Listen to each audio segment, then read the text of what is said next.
नमस्ते दोस्तों। आशा है आप सब कुशल मंगल होंगे। आज हम शुरू करने जा रहे हैं अपनी चल रही कहानी अमीना और नरभक्षी के तृतीय भाग को, जो उतनी ही रोमांचक, रहस्यमय और दिल को छू लेने वाली है जितना इसका दूसरा हिस्सा था। याद दिला दूं कि ये लोक कथा भारत की आजादी के शुरुआती दिनों की है, जो तमिलनाडु के घने, ऊंचे और फुसफुसाते उष्ण कटिबंधीय वर्षावनों की पृष्ठभूमि पर आधारित है। ये कहानी है एक बाघ और एक लड़की अमीना की, जो पश्चिमी घाट के पन्नाहरे जंगलों के किनारे बसे एक छोटे, शांत से गांव की निवासी थी। कहानी में बताए गए सभी स्थानों और पात्रों के नाम काल्पनिक हैं और किसी भी वास्तविक व्यक्ति या स्थान से इनका कोई संबंध मात्र संयोग है। इस कहानी का हर भाग अपने भीतर समेटे हुए है तनाव, सुंदरता और रहस्य। आगे बढ़ने से पहले एक छोटी सी विनती। अगर आपने अब तक सब्सक्राइब नहीं किया है तो कृपया सब्सक्राइब करें और नोटिफिकेशन बेल दबाएं, ताकि आने वाली कहानियां आपसे छूट न जाए। और अगर आपको मेरी कहानी कहने की शैली और ये क्षेत्रीय लोक कथाएं पसंद आती है तो कृपया इस वीडियो को लाइक, शेयर और कमेंट करें। आपका सहयोग इस कहानी प्रेमी समुदाय को आगे बढ़ने में मदद करता है। दोस्तों, मेरी अन्य कहानियों की प्लेलिस्ट भी जरूर देखिए। तो चलिए, बिना किसी देरी के कदम रखते हैं धुंधले, रहस्यमय जंगलों में और शुरू करते हैं हमारी कहानी का तृतीय भाग, अमीना और नरभक्षी, भाग 3। सुबह की रोशनी फीकी सुनहरी परतों में खुली, नदी की भाप और कुहासे में लिपटी हुई। गांव अब भी बीते दिन के शोक को ओढ़े हुए था, जैसे किसी ने उस पर मोटी, भारी शॉल डाल दी हो। दिखाई देने वाला, पर भीतर व्यस्त हाथों के छोटे छोटे सांत्वना कार्य गुंथे हुए। पुरुष टूटे फाटकों की मरम्मत कर रहे थे, स्त्रियां चावल उबाल रही थी, जब तक भाप ने धुएं की गंध को धो न दिया। बच्चे आंगन में ऐसे चप्पल पहने टहल रहे थे जो उनके पैरों से बड़ी थी। यहां तक कि कुत्ते भी ऐसी सजगता से चल रहे थे जैसे पहरा देना अब जीवन का स्वभाव बन गया हो। अमीना ने नीम की चोटियों तक सूरज पहुंचने से पहले ही ठेला गाड़ी लाद ली। कीचड़ में लिपटे पौधों के बंडल मंद उजाले में गीली मिट्टी की तरह चमक रहे थे। पड़ोसी का खेत वहां से 2 मील दूर था। मिट्टी के रास्तों से होकर, जो धान के खेतों और पलाश की नीची झाड़ियों के बीच चोटी की तरह लिपटे थे। ये काम उसने 1000 बार किया था। मांसपेशियां अपने आप कंधों और पैरों की लय को पहचानती थी। वो हल्की सी सांस जब पहिया किसी जड़ से टकराता, पर आज वो लय ज्यादा तेज लग रही थी। हर चर्मराहट शरीर के भीतर किसी बेचैन घड़ी की टिक-टिक जैसी। अजीज ने साथ चलने की पेशकश की, एक ऐसी शालीनता जिसमें अनकही चिंता छिपी थी।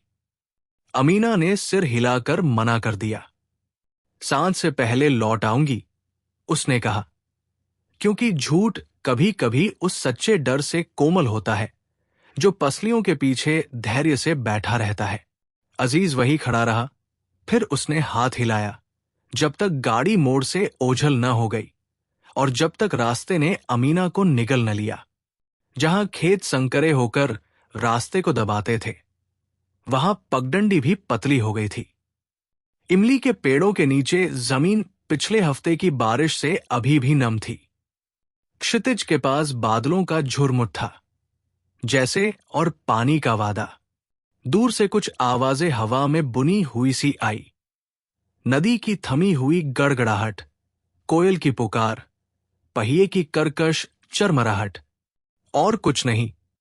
और वो कुछ नहीं उस पर ऐसे दबाव डाल रहा था जैसे किसी ने कंधे पर हाथ रखा हो। आधे रास्ते में गाड़ी झटकी। आगे का पहिया नरम गड्ढे में धंस गया। धुरी ने कराहसी भरी। अमीना ने हल्की गाली दी, कंधा टिकाया और पूरे वजन से लकड़ी के डंडे को धकेला। कीचड़ उसकी सैंडल से ऐसे चिपका जैसे जिद्दी बच्चा। वो फिर झुकी, सांस सीने में गर्म हुई और पहिया हिला, रुका, फिर थोड़ा और धंस गया। अमीना ने हाथ झाड़े और चारों ओर देखा। रास्ता एक पतला फीते का रेखा लग रहा था, जो साझा खेतों के बीच से जा रहा था। दोनों ओर धान की हरियाली चमकीली लहरों में उड़ गिर रही थी। दूर कहीं कोई गाय को पुकार रहा था। एक बच्चा हंसा। वे साधारण आवाजें अब मध्यम लग रही थी, जैसे किसी ने दुनिया पर कोई ढक्कन रख दिया हो। वो पहिए के पास घुटनों के बल बैठ गई। ठंडी मिट्टी में हाथ घुसाकर कोई डंडा खोजने लगी, ताकि उसे सहारे के लिए लगा सके। गीली धरती की गंध गहरी और क्षण भर के लिए सुकून देने वाली थी। फिर उसकी गर्दन के पिछले हिस्से के रोए हल्के से खड़े हो गए। पक्षियों के गीत में एक मामूली ठहराव, जंगली कौवे का एक विराम। वो उन छोटे छोटे बदलावों की भाषा जानती थी, पिता की दी हुई पुरानी शिक्षा। कुछ तो गलत था। वो अभी डंडा टिकाने ही वाली थी कि एक नीची गहरी आवाज आई, ऐसी कि हवा की लगती, अगर हवा किसी गले की आकृति में होती। वो जम गई। दिल सिकुड़कर मुट्ठी सा हो गया। वहां झाड़ियों के उस पार कोई साया सरक रहा था, न तेज न घबराया हुआ, बल्कि एक ऐसे जीव की तरह जो अपने हिंस्र सलीके में किफायत पसंद करता हो। हरी झाड़ियों में अब गहरे धारियां उभर आई थी।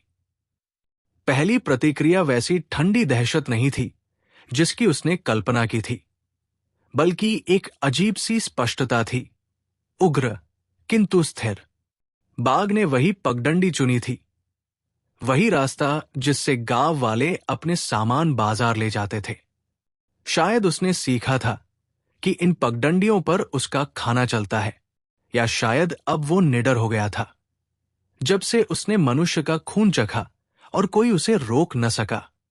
अब अमीना के पास 3 विकल्प थे, भागे और कीचड़ में गिरने का जोखिम उठाए, खड़ी रहे और शिकार समझी जाए, या अपने को ऐसी भाषा में ढाले जिसे समझा न जा सके। पिता की आवाज भीतर से उभरी, धीमी और स्थिर।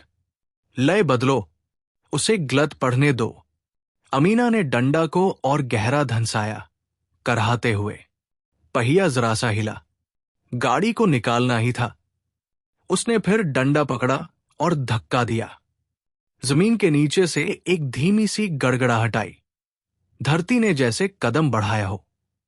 बाघ ने अपना भार बदला था। वो अब सरक कर पगडंडी के और पास आ रहा था। वो शिकारी था जिसने इंसानों की चाल पढ़नी सीख ली थी। अमीना ने गाड़ी पर चढ़कर बंधनों की जांच की। उसका दिल अब इतनी तेज धड़क रहा था कि सांस का शोर भी उसके भीतर खो गया। ऊंचाई से उसने जानवर को साफ देखा, कान झटके खाते हुए, आंखें आधी ढंकी हुई, जैसे भीतर कोई दिया टिमटिमा रहा हो। उसका बायां अगला पंजा थोड़ा खिंच रहा था। पुराना घाव उसकी चाल को धीमी, भयावह हिचकियों में बदल रहा था। करीब आने पर उसकी सांस भाप बनकर ठंडी हवा में मिल रही थी। एक गर्म, जंगली लहर। वो उसे ऐसे देख रहा था जैसे कोई अदृश्य हाथ उसके चेहरे को पढ़ रहा हो। उसने सोचा, अगर चिल्लाए तो क्या होगा? शायद गांव वाले जाग जाए। पर यह वो पल था जिसमें आवाज चेतावनी नहीं, बुलावा बन सकती थी। उसे याद आया जब राघवन ने गोली चलाई थी और बाघ ने उसे ऐसे देखा था जैसे कोई विद्यार्थी अपने शिक्षक को देखे और मन में तय करे, मैं बाद में तुम्हें परखूंगा। जानवर और आगे बढ़ा। झाड़ियां उसके कंधों से अलग होती चली गई और उसकी खाल की धारियां किसी दुख की पंक्तियों जैसी चमक उठीं।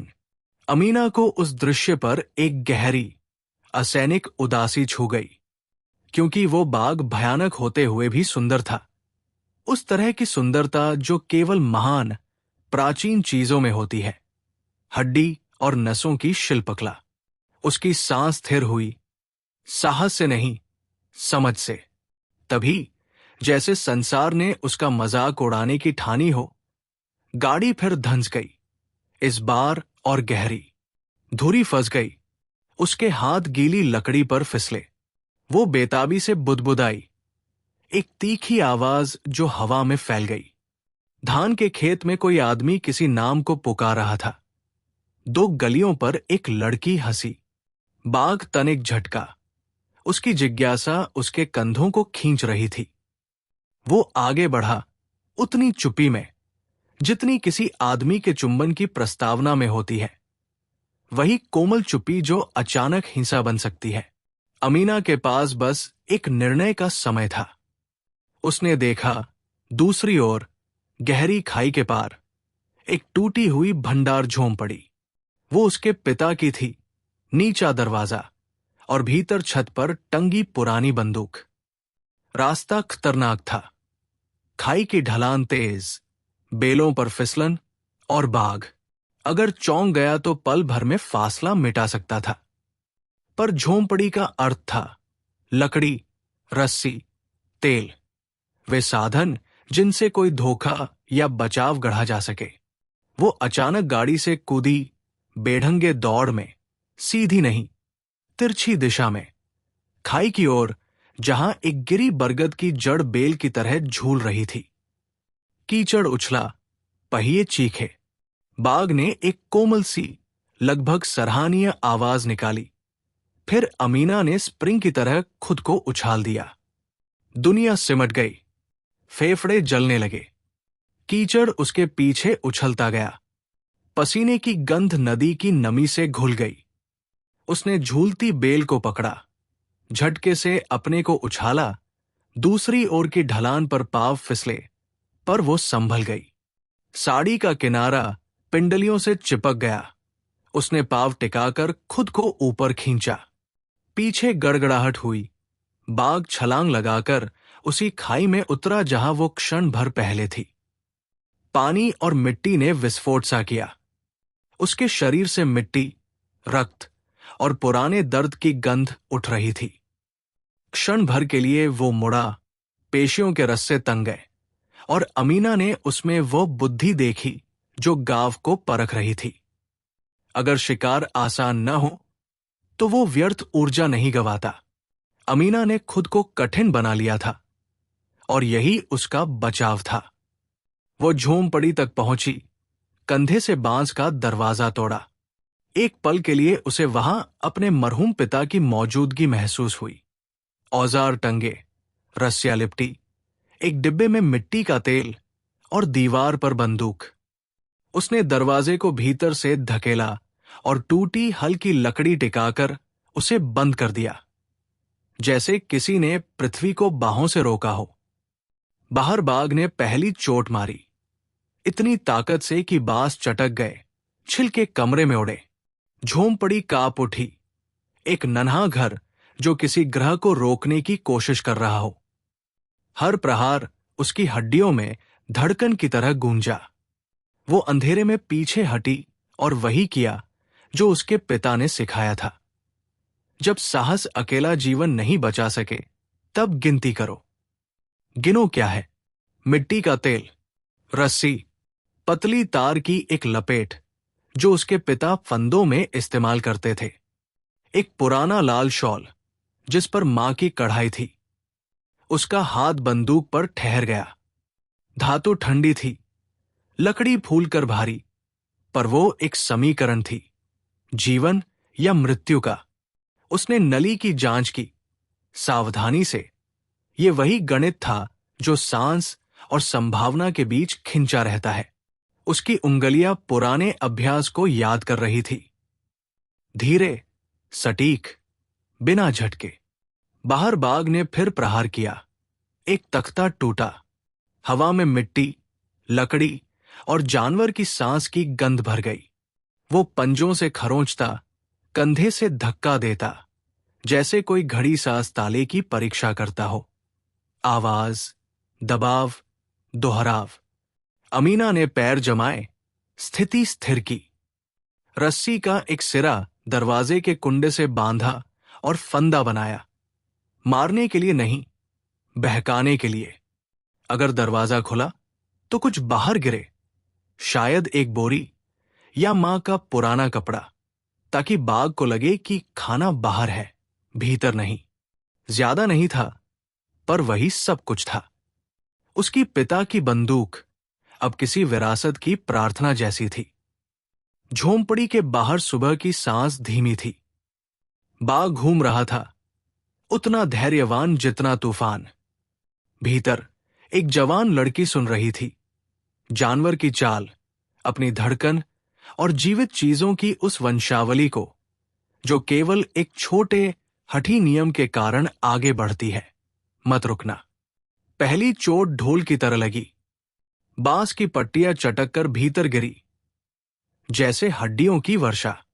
बाघ का सिर दरवाजे में घुस आया, गीले पुआल और कीचड़ के छींटे उड़ते हुए। क्षण भर को वो पूरा कमरा डर और अंधकार से भर गया। काले और सुनहरे मांस का जीवित पहाड़, भाप और जंगली गर्मी में सांस लेता हुआ। अमीना गिरी और फिर उठी, एक ही झटके में। अब विचार नहीं, प्रवृत्ति काम कर रही थी। उसने कंधा जमाया, पैर गीली जमीन में गाड़े और आंखें बंदूक के पीतल के छल्ले पर टिका दी। एक इरादे की सटीक घूर्णन। जानवर का जबड़ा विशाल था। एक दांत ने उसकी हथेली को छू लिया और दर्द बिजली सा दौड़ा। दुनिया सिमट गई। नली, लोहा और पिता की आवाज। वहां निशाना लगाओ जहां जानवर खत्म होता है और विचार शुरू होता है, सिर पर। उसने उस स्मृति को हाथ की काप पर बांध लिया। बंदूक उठाई, टेढ़े लोहे के साथ दृष्टि मिलाई। बाघ का सिर झुका, नथुने फड़फड़ाए। उसने मनुष्य के डर की गंध ली। वो झपटा, एक जीवित शिला जो अपने को छोटा बनाकर भीतर घुसना चाह रहा था। अमीना ने गोली चलाई। आवाज बिजली जैसी फटी, झोंपड़ी कांप उठी। झटका कंधे में चढ़ गया। गोली ने बाघ के कंधे के पीछे मांस फाड़ दिया। जानवर दहाड़ा, दर्द और क्रोध का संयुक्त स्वर, और लड़खड़ाकर बाहर गिरा, हवा में भाप छोड़ता हुआ। क्षण भर सब कुछ थम गया। फिर बाहर से एक आवाज आई, बदले और पीड़ा का मिश्रण। खून उसकी खाल पर गहरा धब्बा बन चुका था। वो भागा नहीं, बस झोंपड़ी के चारों ओर घूमता रहा, जैसे प्रवेश का नया समीकरण खोज रहा हो। अमीना दीवार से टिक गई। फेफड़े जल रहे थे, हथेली धड़क रही थी जहां दांत ने छुआ था। उसने कपड़ा बांधा और लोहा चखा। बंदूक अब पहाड़ जैसी भारी थी, फिर भी एकमात्र सहारा। बाहर बाग की चाल पर हर बाज कांप उठता था। उसने चाहा था कि गोली उसे भगा दे, पर गोली ने बाघ को केवल क्रोधित किया था। वो अब शिकारी नहीं, प्रतिशोध का गणक बन गया था। अमीना ने झोंपड़ी के भीतर चारों ओर देखा। वे सरल वस्तुएं जो अब हथियार बन सकती थी। मिट्टी का तेल, रस्सियां, वो फीका लाल शॉल। उसका दिमाग उतनी ही तेजी से चलने लगा जितनी तेजी से उसके हाथ काम करते थे। नापो, गढ़ो, धोखा रचो। अगर वो बाघ को मार नहीं सकती तो उसे भ्रमित कर सकती थी, क्योंकि भ्रम भी इस निर्दयी दुनिया में दया का छोटा रूप है। उसने जूट के एक टुकड़े पर मिट्टी का तेल उड़ेला, फिर उसे लपेटकर किसी देह जैसी आकृति दी, जैसे कोई पराजित होकर झुक गया हो। किनारों को बांधा, फूंक रोकी। ऐसा लगा मानो सांस भी विचार बनकर जानवर तक पहुंच जाएगी। हर हलचल अब बहुत भारी थी। पतली झोंपड़ी के भीतर हर आवाज ढोल की थाप सी। बाहर बाघ ठहरा। हवा सूंघी, जैसे कहानी की नई पंक्ति उसके सामने रखी गई हो। उसने जमीन सूंघी, फिर गर्जा। चुनौती और जिज्ञासा एक साथ लिपटे हुए। अमीना ने कांपते हाथों से जूट के सिरे को जलाया। छोटी सी लौ उठी, अंधेरे के खिलाफ एक जिद्दी मोती।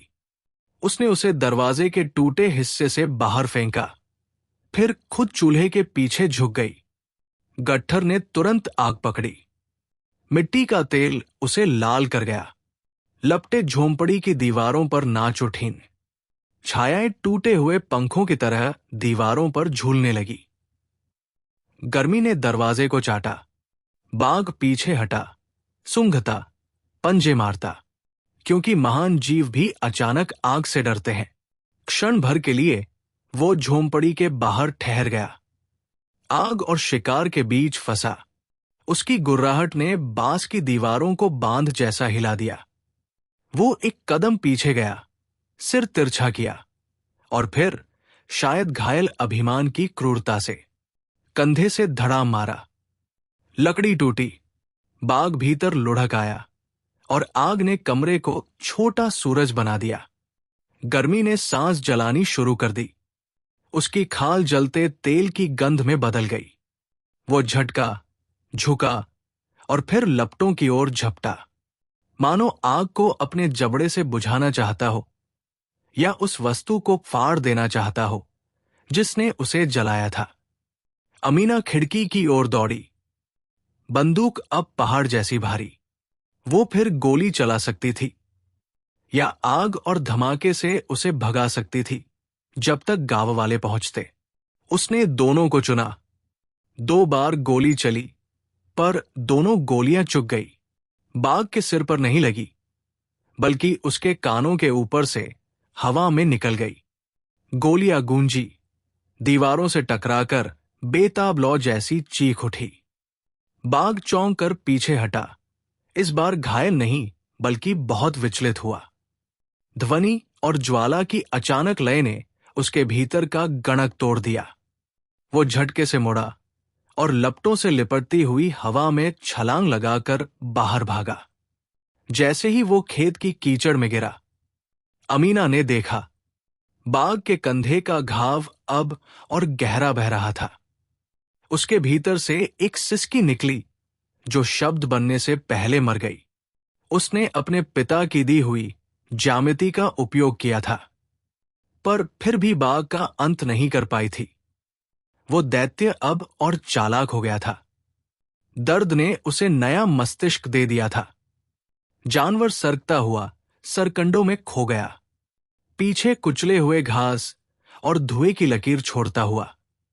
संसार एक क्षण के लिए ठहरा, जैसे किसी ने अगली चाल का इंतजार रोक दिया हो। धमाका सुन के और आग देख के लोग अपने घरों से निकले और भागते हुए जलती झोपड़ी की तरफ आए। सबसे पहले अजीज आया। सांस उखड़ी हुई, आंखें फैलाए, मानो लंबी दौड़ से लौटा हो। उसके पीछे गांव वाले, मशाले हाथ में, चेहरे राख जैसे, हथेलियां कांपती हुई। वे टूटे दरवाजे के टुकड़े ऐसे उठा रहे थे जैसे किसी पवित्र वस्तु को। अंत में राघवन आया, कीचड़ में लथपथ, हाफता हुआ। उसने दरवाजे को देखा।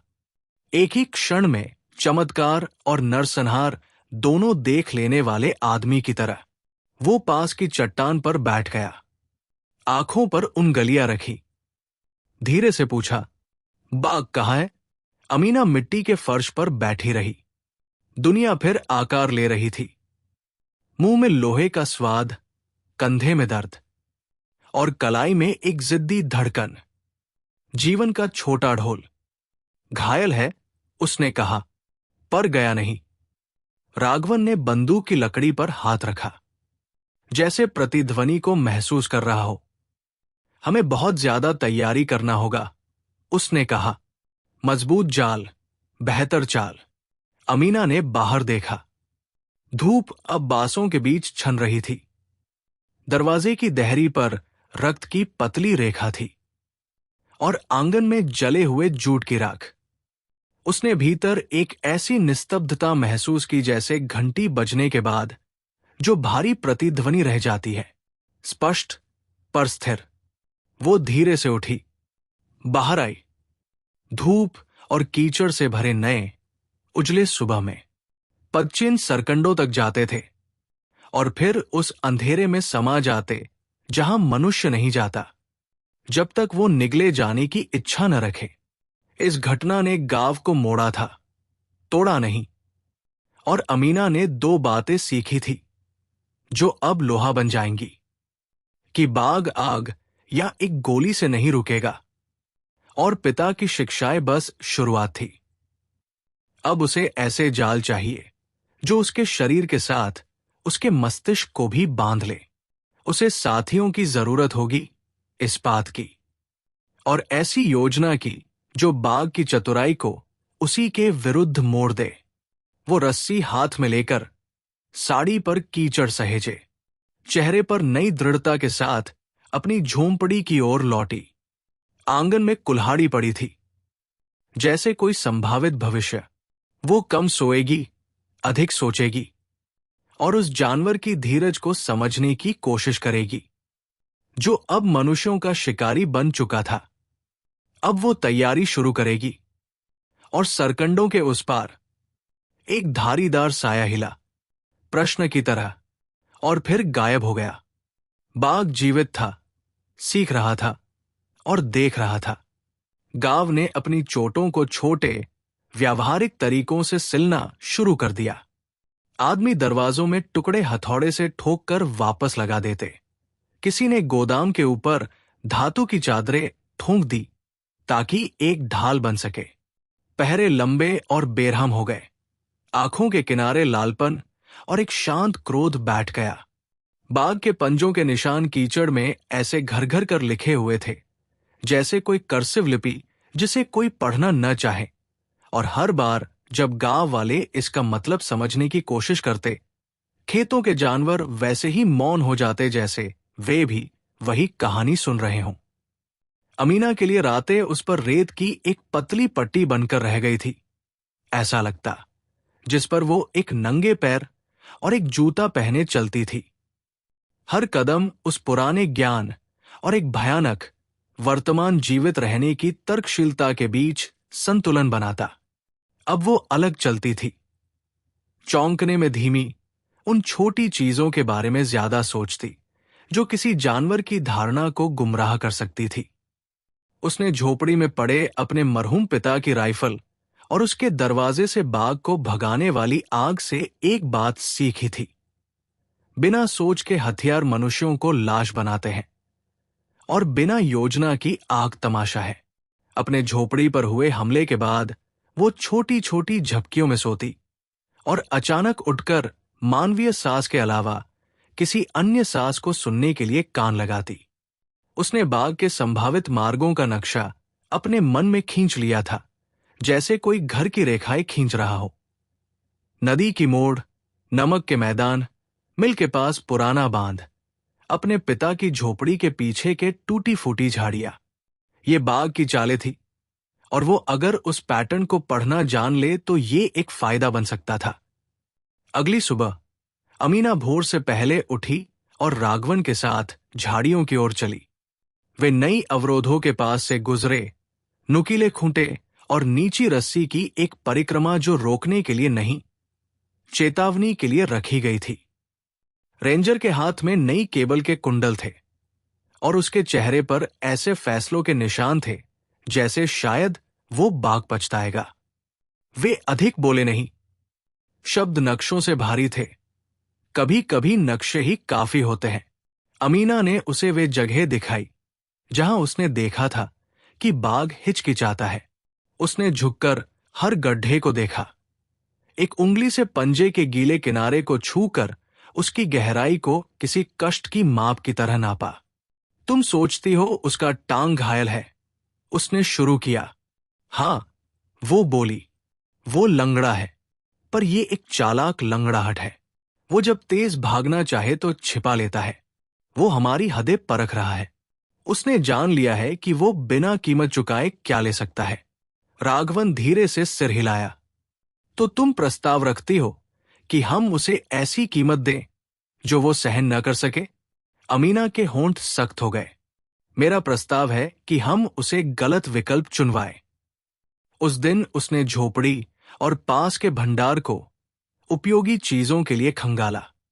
केरोसिन, रस्सी, पतली तार के कुंडल, एक छोटी लोहे की चेन, पुराना गौर बाइसन का खाल, उसके पिता की चक्री फेंक यानी स्लिंगशॉट, और पीतल की कुछ गोलियां, एक खुरदरा केरोसिन की डिब्बी जिस पर एक सिरे पर ठेस थी।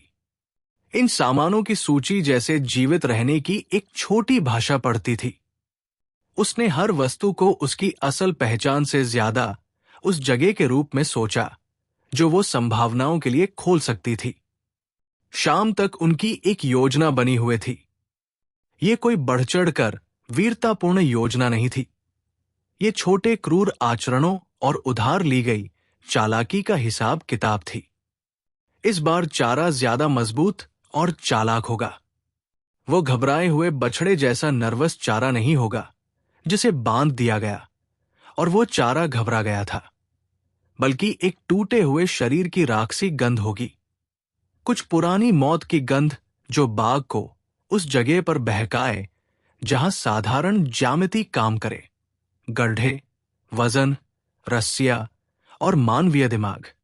वे नदी से ज्यादा दूर नहीं, फूलों वाले नीम के पेड़ों के नीचे छिपाकर एक गड्ढा खोदा और उसे इस तरह लगाया कि झाड़ियां उसके मुंह को छुपा दे। गड्ढा बड़ा जानवर की टांग तोड़ देने के लिए गहरा था और उसकी किनार एक ढलान वाली तरह बनाई गई ताकि जो कुछ भी उसमें गिरा वो संकुचित दर्द के शंकु की तरफ लुढ़क जाए। गड्ढे के चारों ओर पतली तार से ट्रिपवायर्स बिछाए गए और उन्हें डेंट लगी टिन की कैन से बांधा गया। एक कांच की बोतल छोटे छोटे कंकरों से भरा था जो छूते ही खड़खड़ाता और मचान में बैठे पहरेदारों को आवाज से सतर्क कर देता। उन्होंने कारकपास के एक गरीब आदमी द्वारा दान किए गए बकरे के शव को गौर बाइसन के खाल में लपेटकर और खून में भिगोए कपड़ों की परतें डालकर गंध को फैलाया।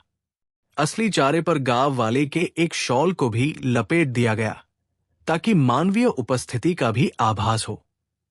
एक जाल जो सिर्फ मांस का नहीं बल्कि संकेतों का भी जाल था। जैसे ही जाल तैयार हुआ, राघवन मचान पर चढ़कर ऊंचाई से देखने लगा। दो सहायक झाड़ियों की कगार पर छुपे हुए थे और जागते रहे, और लालटेन लेकर कुछ पुरुष एक सम्मानजनक दूरी पर परिधि बनाए बैठे। विचार सरल था, धैर्य एक हथियार होगा। अगर बाघ बेसब्र हुआ तो वो गड्ढे में आ सकता था। अगर वो चक्कर लगाए और रुका तो पहरेदारों के पास जाल बंद करने का समय होगा। सबसे अच्छे जाल शरीर और दिमाग दोनों का प्रयोग करते हैं। सबसे अच्छे शिकारी अपने दुश्मन के दिमाग को कमजोर करते हैं। रात दुनिया पर किसी कपड़े की तरह फेंकी गई। लालटेन किनारे पर झूठे तारे की तरह टिकी थी। अमीना मचान के नीचे की छाया में खड़ी थी, हाथ में रस्सी के कुंडल के साथ। उसकी सांसें हवा को गर्म कर रही थी। डर उसके चारों ओर माला की तरह कस रहा था, पर उसने भीतर के दुख को शांत रखा। यही वो घड़ी थी जहां ज्ञान मांसपेशियों से ज्यादा मायने रखता था। वे इंतजार करते रहे। शुरुआत में रात वैसी ही थी जैसी कई हफ्तों से रही थी। मेंढक, कभी कभार कुत्ते की आवाज, दूर नदी की भारी गर्जना, फिर वही नीचे सूखी आवाज फिर आई, एक कफ की तरह मंडरा रही आवाज, जानवर सी और धीमी। बाघ ने अपनी मौजूदगी की घोषणा की जैसे कोई कंधे पर हाथ रखते। पिछली रात बछड़े की भूत सी गायबगी हुई थी, पर आज रात शव की धुन में एक अधिक धैर्यपूर्ण आकर्षण थी। अमीना ने सुना कि वो घास के बीच से कैसे आगे बढ़ रहा था। नरम पैर की थपकियां, शाखा पर पंजे की खोखली खटखट। वो पिछली बार से और नजदीक था, पर बेहद सतर्क चाल के साथ चल रहा था। हवा पड़ रहा था, खेत की पेशकशों को चख रहा था। उसने अपना जबड़ा कसते हुए महसूस किया। उसने हाथ में रस्सी कस ली, सोचते हुए कि रस्सी भी उतनी ही कांपती होगी जितनी उसकी हथेली। बाघ सरकंडों के एक जोड़े के चारों ओर घुमा और रुक गया, नाक उठी हुई, आंखें छोटे तंज में सिकुड़ी हुई। वो रुका हुआ था, अपने कंधे की चोट से चुभता हुआ, हवा चख रहा था, गणना कर रहा था। उसे मानवीय परछाई, सरकंडों के मुंह पर लूप लगी रस्सी और कुछ आसान पाने का वादा महसूस हुआ होगा। समय भी संकरा हो गया जैसा वो जाल की ओर बढ़ा।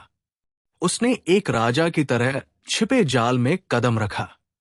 ट्रिपवायर ने किसी टहनी को पकड़ा, खींचा और छोटी सी टिन टिन की आवाज कर दी। आवाज नाजुक पर निश्चित थी। मचान से राघवन ने आदेश दिया, इशारों में। पहरेदार सतर्क हुए। बाघ के कान फड़फड़ा गए। अब वो धीमे चल रहा था, इनाम चाहता था, और हल्की आवाज से वो उतना डरता नहीं था। वो उस आखिरी सरकंडों पर चुपके से आया जो गड्ढे के मुंह को छुपाए हुए था। एक छोटा सा फिसलन, पैर का हल्का झुकना, और फिर पैर मुड़ जाना। फिर जाल का बेंत टूट गया। अमीना ने सांस रोकी रखी। जानवर नीचे फिसलता गया। उसकी दुनिया उस छेद की ओर सरकी जहां भारी वजन ने खाली जगह का सामना किया। बाघ का पिछला पैर पूरा मुड़ गया और वह एक दहाड़ के साथ गड्ढे में गिर पड़ा। उसकी दहाड़ ने रात के सन्नाटे को चीर दिया। लालटेन चमक उठे। उसके बाद कुछ क्षणों के लिए वहां सब कुछ शांत था और केवल उसके गिरने की आवाज ही थी। कांटे थर्राए, खून गहरा दाग बनाकर छिटका। रात का पिंजरा शांत हुआ पर खत्म नहीं हुआ। बाघ अपने आप को ऊपर उठाने के लिए दहाड़ता और चिल्लाता हुआ किनारे पर खिंचाई करने लगा। उसके पंजे धरती और जड़ों पर खरोंच कर रहे थे। जो चीज कई रातों से गांव को सताती आई थी, अब एक कोण पर लटकी थी, एक तरफ गहरे घाव में फंसी, सांस लेते और भसड़ते हुए। राघवन ने इशारा किया। लोगों ने रस्सी के फंदे गड्ढे में फेंकना शुरू किया। उन्होंने कोशिश की कि बाघ के धड़ के मध्य भाग पर चारों ओर रस्सियां लपेट दें, उसे इंसानी बनावट के जाल से जकड़ लें। जानवर की आंखों में रोष उबल रहा था। वो झपटता और एक आदमी लगभग कूच कर लिया गया था, पर दूसरों ने उसे पीछे खींच लिया। रस्सियां एक घायल बाघ के मुकाबले पतली उपकरण निकली। जानवर मुंह मोड़ के अपने चारों पैरों पर खड़ा हुआ। शरीर मांस का एक ड्रम, और एक दिल थाम देने वाली सेकंड के लिए ऐसा लगा कि वो खुद को झटक कर आजाद कर लेगा। अमीना ने डर जैसा कुछ और महसूस किया। एक संजीदा समझ कि अगले मिनट बहुत कुछ निश्चित करेगा। वो जाल के बारे में सोच चुकी थी, शोक गीतों के बारे में नहीं। उसने सही समय पर सही सोच सोचना चाहा था। बाघ की दहाड़ गड्ढे के भीतर से टूटती तूफान की आवाज जैसी लग रही थी। राघवन ने छोटे और तीखे आदेशों में आवाज लगाई। नीचे के आदमी लोग ऐसे काम कर रहे थे जैसे कोई तूफान से पहले फटी हुई पाल को जल्दी जल्दी सीने की कोशिश कर रहा हो। बाघ का वजन और क्रोध रस्सियों को एक भयानक गीली धुन में बजा रहा था।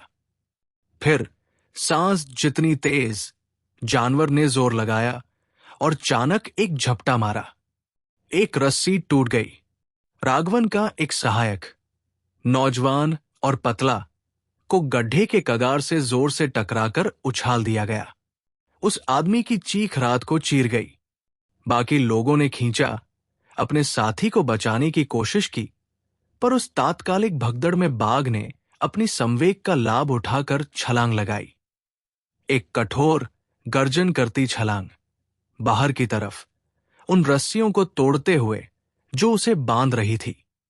बाघ एक ढेर की तरह गड्ढे के बाहर आकर गिरा, और एक पल के लिए किसी ने भी हिलने की हिम्मत नहीं की। फिर उसने झपट्टा मारा, गड्ढे की ओर नहीं, बल्कि गांव की ओर जहां झोपड़ियों की अंधेरी कतार थी। फंदा टूट के असफल हो चुका था, और बाघ ने तय कर लिया था कि अब खेल बदल गया है। अब वो इंसानी चालाकी से जाल में नहीं बंधेगा। अब वो इंसानी भूल को मजबूर करेगा और बदला लेगा। चीखें उठीं, मशालों की उग्र रोशनी फैलने लगी। आदमी डर के मारे पंछियों की तरह इधर उधर भागने लगे। मचान से राघवन चिल्लाया और संभल के गोली चलाई, पर भगदड़ में उसकी गोलियां अब केवल जानवर के पास से निकल रही थी, और बाघ को कमजोर नहीं कर रही थी, बल्कि उसे बहुत ज्यादा क्रोधित कर रही थी। अमीना ने बाघ के भागने का रास्ता देखा, असफलता का छोटा, कड़वा झुकाव महसूस किया, और ठंडे अंदाज में समझ गई की होशियार डिजाइनें या चालाक योजनाएं क्रोधित शिकार को और अधिक चालाक बना देती है। बाघ ने वहां छलांग लगाना सीख लिया था, जहां वो आजाद हो गया था, और उसको अपनी चोटों व घावों को कितनी कुशलता से छिपाना है वो पहले से जानता था। उस रात ने दोनों को ऐसे पाठ पढ़ाए जो कोई स्कूल कभी नहीं पढ़ाएगा। अमीना ने सोचा था कि ये फंदा ही अंत होगा वो बाघ का, लेकिन ये तो एक नए और अधिक अजीब पैटर्न की शुरुआत निकली। अराजकता खेत पर किसी जीवित चीज की तरह चीरती हुई दौड़ पड़ी। बाघ की टक्कर से लोग गिर पड़े। मशाले पलटकर छोटे छोटे घूर्ण रूप सूर्यों में बदल गई, जिन्होंने सबकी परछाइयों को कीलनुमा बना दिया। चीखें पतली और कच्ची उठीं। अजीज ने किसी को नाम से पुकारा, शायद किसी का बेटा, और फिर वो भी भीड़ में गायब हो गया। हवा डर से इतनी गाढ़ी थी कि उसका स्वाद लोहे जैसा था। अमीना ऐसे चली जैसे पानी के भीतर चल रही हो। उसका मन, जो अब तक इतना शांत था कि उसने एक फंदा रचा था, अब इतना तेज हो गया था कि वो कुछ जिंदगियां बचा सके। वो उस गड्ढे की ओर दौड़ी जहां कुछ देर पहले बाघ गिरा था, क्योंकि वही टूटी रस्सियां, बिखरे हुए लोग और दानव को रोकने की संभावना अभी भी जड़ी थी। लोग रस्सियों के साथ लठ मार रहे थे। उनके हाव भाव हताश और पहले की तरह समन्वित नहीं थे। एक नौजवान कुथू गड्ढे की कगार पर पड़ा था। चेहरा सफेद, उसकी कमीज पर खून दिख रहा था जहां बाघ ने उसे खरोंचा था। एक बूढ़े हाथ ने उसे कॉलर पकड़कर बाहर खींचा। उसकी आंखें चौड़ी पर जिंदा थी। बाघ एक पर्वत की तरह अपने दो पैरों पर उठ खड़ा हुआ, हर मांसपेशी का पल्स ठंडा और सटीक। वो एक और रस्सी से टकराया और फिसल गया, फिर झोपड़ियों की ओर ऐसे भागा कि गांव वाले बिखर जाएं। किसी जगह से एक बच्ची चिल्लाई और एक औरत मिट्टी में गिरकर चीखी, जिसने अमीना के सीने को दुख से भर दिया। उसने राघवन को देखा, लोहे के गाड़ी के पीछे शरण लिए हुए, बेधड़क अंधेरे में तोल तोल कर गोली चला रहा था। उसकी टोपी भीग चुकी थी और उसके माथे पर चिपटे हुए बाल दिखा रहे थे कि डर ने उसे कितना कच्चा कर दिया है। जानवर ने संकरे रास्ते की ओर छलांग लगाई। उसकी संवेग अटल सी लग रही थी। उसने लकड़ी के ढेर को तोड़ दिया, जिससे रेत की आंधी सी उड़ती किरचें और चिंगारियों ने रात को तेज नारंगी में जला दिया। लोग लकड़ी के टुकड़ों पर ठोकर खाते हुए गिर पड़े। बाघ की आंखें चमकी। वो भागती हुई आकृतियों की तेज हरकत, घबराए हुए श्वास की झटपट सी चाल खोज रहा था। वो गति और प्रवृत्ति और दर्द को तरजीह दे रहा था। दिल धड़कता हुआ अमीना ने किनारे से अजीज को देखा। वो पुराने कुएं के पास भाला उठाकर खड़ा था, उस दैत्य के सामने बेकार सा दिख रहा था। उसने भाला फेंका, जो बाघ को नहीं लगा, बल्कि जमीन में जा धंसा और बाघ को ज्यादा नहीं रोक पाया, लेकिन उसकी वजह से जानवर थोड़ा सा रास्ता भटक गया। बाघ एक नगण्य पल के लिए भ्रमित हो गया और उसने एक आदमी को इतना जोर से ठोकर मार दी कि उस इंसान की जांघ की हड्डी टूट गई। उस आदमी की चीत्कार पंजे पर पड़े ध्वनि में खो गई। अमीना ने राघवन को देखा और उसकी ओर दौड़ी, जो लोहे की गाड़ी के पीछे से छिपकर अंधेरे में जंगली अंदाज में कंधा झटक कर गोलियां दाग रहा था। उसकी बंदूक से उठता धुआं किसी छोटे भूत सा हवा में बह रहा था। वो तब तक गोली चलाता रहा जब तक उसकी बंदूक की मैगजीन पूरी तरह खाली नहीं हो गई। उसकी टोपी गिर चुकी थी और माथे से चिपके बाल बता रहे थे कि डर ने उसे कितना लापरवाह, कितना बेतहाशा बना दिया था। राघवन ने चिल्लाया, मंदिर की ओर जाओ और एक बाधा बनाओ। एक छोटे समूह, बूढ़े, जवान, स्थिर, हाथों में मशाल, भाले और डंडे लिए मंदिर के पास इकट्ठा हुए और एक मानव कॉर्डन बना दिया, जिसका मकसद बाघ को रोकना नहीं बल्कि उसे उन जगहों से मोड़ना था जहां महिलाएं और छोटे बच्चे बच्ची इकट्ठे थे। ये मूर्खतापूर्ण और बहादुरी दोनों थी। शिकारी और शिकार के बीच खड़े रहना। बाघ, जो अब अधिक बुद्धिमान और क्रोधित था, ने समायोजित किया। उसने उस नाजुक अवरोध को चीर दिया और एक क्रूर चाप लेकर उस सीमा की ओर झटका मारा जहां खेत कम और कीचड़ झाड़ी ज्यादा थी। अमीना उसके पीछे दौड़ी, क्योंकि वह जानवर को गायब होते और लोगों को ले जाने को सहन नहीं कर सकती थी। उसने लगभग उसकी पीठ का एक झलक देखा जब वो एक कांटेदार झाड़ियों में फंस गया। एक धार, एक झलक, और फिर वो जंगल में गायब हो गया। केवल खून की गंध और बर्बादी, भाप उगते हुए मिट्टी का धब्बा छोड़कर। परिणाम एक बुखार सी चुप्पी में उतर आया। मशालें बुझने को थी। बारिश शुरू हो गई, जैसे आकाश अचानक जो हुआ उसके लिए रो पड़ा हो। आदमी घुटनों के बल झुककर घायल लोगों को मंदिर के आंगन तक खींच लाए। बाकी लोग कांपते होठों से सिरों और नामों की गिनती करने लगे। हानि तुरंत दिखी। 2 आदमी मारे गए, कई गंभीर रूप से घायल। एक बच्चे की बाह टूटी थी।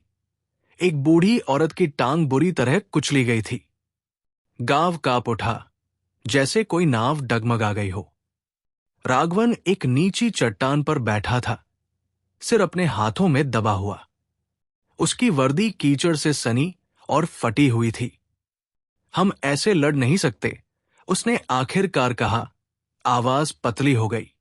हमें उसे फंसाने के लिए जाल नहीं, मारने के लिए जाल चाहिए। गड्ढे ने उसे सिखा दिया। अब वो गड्ढों से बचेगा। वो हमसे तेजी से सीख जाएगा। हम जितने जाल बना पाएंगे उससे भी तेज। अमीना उसके पास घुटनों पर बैठ गई। उसके हाथ रात की सूखी मिट्टी से अभी भी मले हुए थे। अमीना ने उसका कंधा छुआ। एक छोटा सा मानवीय स्पर्श उस दुनिया में, जो हाल के दिनों में पूरी तरह जानवरों और औजारों की हो गई थी।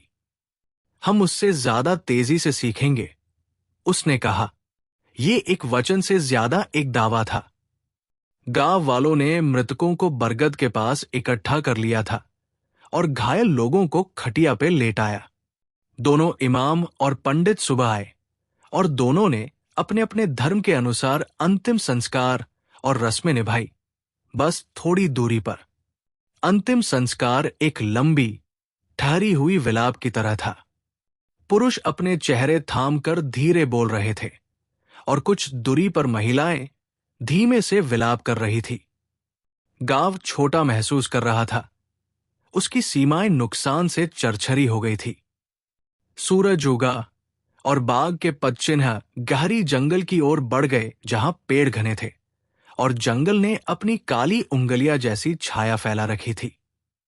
अमीना और राघवन उतना ही पीछा कर सके जितना वो बिना उस जगह में घुसे कर सकते थे जहां कोई भी नहीं जा सकता था। अमीना ने अपनी हथेली से निशानों को छुआ, उस धरती की खुरदरी परत महसूस की जहां प्राणी ने संघर्ष किया था और नरमी जहां घाव ने अपनी धार छोड़ी थी। उसका खून रास्ते को गहरा काला कर गया था। जगह जगह घास दब चुकी थी और मिट्टी जैसे चबाई गई थी।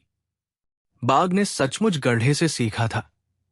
उसने उसी का इस्तेमाल इंसानी दिमाग को परखने के लिए किया और फिर उनकी चालाकी से बने उस छोटे से छेद को इस्तेमाल करके बाघ ने अराजकता फैला दी थी। गायबियों के बीच फैली उस खामोशी में राघवन अमीना की ओर मुड़ा। तुमने देखा वो कैसे मुड़ा? उसने कहा। वो सिर्फ चालाक नहीं है, वो धैर्यवान भी है।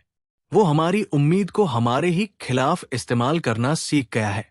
हाँ, अमीना ने कहा, वो हमसे सीख रहा है। वो हमें अपने शिक्षक की तरह इस्तेमाल कर रहा है। वो आजमाता है और हम जवाब देते हैं। ये एक भयानक आगे पीछे का खेल हो गया है। वे लंबे समय तक खेत के किनारे बैठे रहे, जंगल के काले ढलान को देखते हुए, जैसे वो अपना राज उगल दे। अमीना ने अपने पिता के हाथों का ख्याल किया, जिस तरह उन्होंने नक्शों को मोड़ा और किनारों पर छोटे छोटे नोट छोड़े थे। वापस लौटने का रास्ता छोड़े बिना शिकार न करो। उनके शब्द चेतावनियां और पाठ दोनों थे। उनके सीख से मिली शिक्षाएं ने ही पिछले कुछ महीनों से अमीना को जीवित रखा था, और अब वे सीख एक मार्गदर्शिका बन चुकी थी। उसने एक रणनीति देखनी शुरू की जो चारे से कम और दिमाग से ज्यादा जुड़ी थी। केवल बाघ के शरीर को जाल में नहीं पकड़ना, बल्कि उसकी सीख को उसके खिलाफ उपयोग करना, उसे एक चीज की उम्मीद करवाना और दूसरी देना। गांव लौटने पर माहौल कुछ सख्त और अनुशासित हो गया था। अब वे अलग अलग लड़ने, रात में बिखर जाने या अचानक उभर आने वाले वीरतापूर्ण जोश पर भरोसा नहीं करेंगे। अब वे एक शरीर की तरह तैयारी करेंगे। बुजुर्ग इकट्ठा हुए और राघवन को ताल्लुक से और संसाधन तथा आदमी मंगवाने की सलाह दी। माए व्यवस्थित हाथों से घाव बांध रही थी। आदमी भाले तराश रहे थे और बैरिकेड मजबूत कर रहे थे। एक हल्का, भयावह संकल्प गांव में ऐसे फैल गया था जैसे कोई नई रस्सी पूरे बस्ती में कस दी गई हो। अमीना ने दोपहर को जो कुछ सीखा उसे योजनाओं में पिरो दिया। उसने गांव के नक्शे पर छोटे निशान लगाए। जहां बाघ ने हमला किया, जहां वो हिचका, जहां गांव वाले कमजोर और मजबूत थे। उसने गड्ढे के बारे में सोचा, न कि एक विफलता के रूप में, बल्कि एक सबक के रूप में। गड्ढे बाघ को केवल अस्थायी तौर पर रोक सकते थे। वे उन्हें लड़ना सिखा सकते थे और फिर उनके चारों ओर भागना भी नहीं। अंत के लिए भिन्न ज्यामिति चाहिए होगी। एक ऐसा माध्यम जहां बाघ की अपनी बुद्धि उसकी गिरावट का कुंडल बने। उस रात वे दूसरा जाल लगाएंगे, पर पहले जैसा नहीं। वे अलग अलग ताल छेड़ेंगे। धुआं, दुर्गंध की रेखाएं, संकरी नदियां, जगह जहां जानवर की चाल उसे धीमा कर देगी और सोचने पर मजबूर करेगी, जगह जहां एक गलत चाल संकट मतलबी होगी। ये मनों का एक जटिल जाल होगा। मानवीय मन बनाम पशु मन, दोनों चालाक और खतरनाक।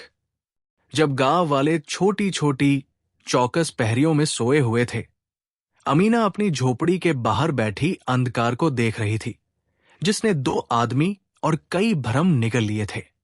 उसके हाथ मिट्टी से काले थे। उसके चेहरे पर एक नया, सख्त भाव था, किसी का जो जान चुका हो कि दुनिया क्या ले सकती है और जिसने ठान लिया हो कि वो टिकेगी। उसने अपने पिता का नाम रात में फुसफुसाया, प्रार्थना की तरह नहीं, बल्कि उनके सिखाए हुए पाठों का आवाहन करते हुए। हम उसे हमें मारने नहीं देंगे, उसने खाली हवा से कहा। हम उसे गलत पढ़ना सिखाएंगे और उसे धोखा देंगे। बाघ जंगल के भीतर शायद थोड़ी देर सोया, शायद नहीं। उस जानवर के सपने लोगों की गंध और नए घावों के दर्द से भरे होंगे। अनदेखा, जटिल, शिकारी और छात्र दोनों। वो उन नियमों को सीख रहा होगा जिन्हें गांव अभी पूरी तरह नहीं समझ पाया था। अमीना उठी और अंदर लौट गई। उसका मन तेज हो रहा था। कुछ घंटों में वे अपनी योजना शुरू कर देगी। छोटे, निर्मम चालों और चतुर दयाओं का एक भूल भुलैया जो उस प्राणी को मात देने के लिए बनाई जाएगी, जो खुद को अंतिम निर्णयकर्ता समझता है। रात ने बाघ और गांव वाले दोनों को दर्द और ज्ञान बराबर दिया था। आने वाले दिन बताएंगे कि इनमें से किसका पल्ला ज्यादा भारी होगा।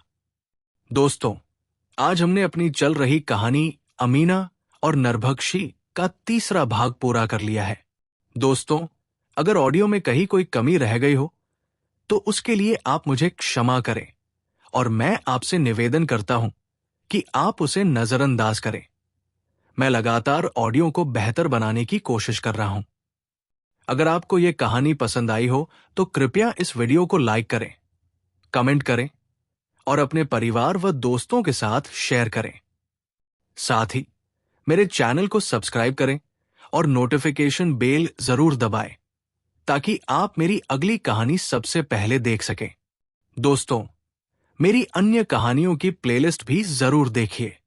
मैं बहुत जल्द इस रोमांचक और दिलचस्प कहानी का चौथा भाग लेकर फिर हाजिर होऊंगा। तब तक के लिए अलविदा और अपना ख्याल रखें।